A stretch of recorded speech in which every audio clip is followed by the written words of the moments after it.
Beggar Mafia is a socio-economic problem in Pakistan that involves organized groups exploiting vulnerable individuals, particularly children, women, and the disabled, for the purpose of forced begging.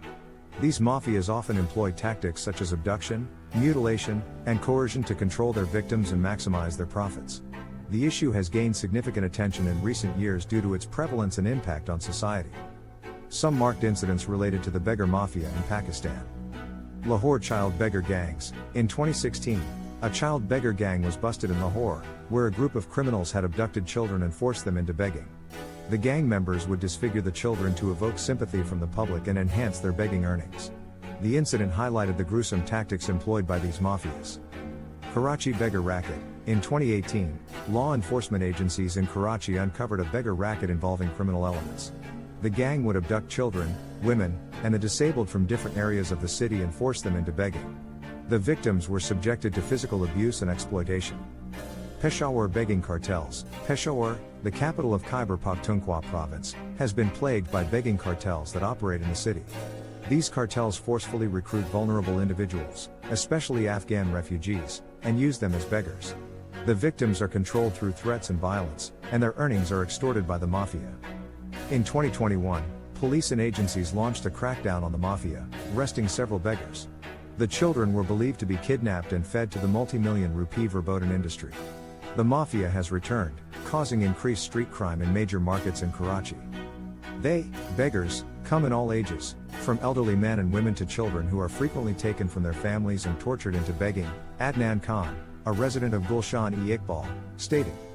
Some of these beggars are drug addicts, and they can be seen openly abusing chemicals like ice and heroin on street corners, he continued. When they are apprehended, they are handed over to social organizations and NGOs, but they eventually make their way back to the streets, Zafar explained. According to Naeem Khan, a local social worker, there is no effective law against these mafias. A force was organized to crack down on beggars, but it looks to be dormant at the moment. Most of the beggars lack identity documents, making it difficult to prosecute them, even when they are allegedly involved in illegal activities, Khan explained. Addressing the issue of beggars lacking identity documents presents a challenge in prosecuting them for their alleged involvement in illegal activities. In such cases, the following measures can be considered. Documentation and registration. Implement initiatives to facilitate the documentation and registration of vulnerable individuals, including beggars. Simplifying the documentation process and providing support for obtaining necessary paperwork can help address this issue.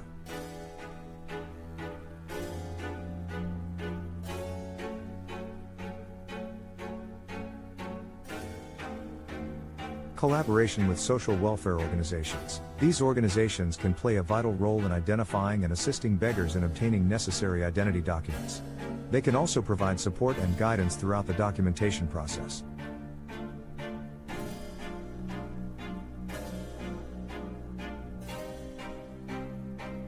Rehabilitation programs. Focus on rehabilitation and reintegration programs that aim to address the root causes of begging and provide opportunities for personal and socio-economic development.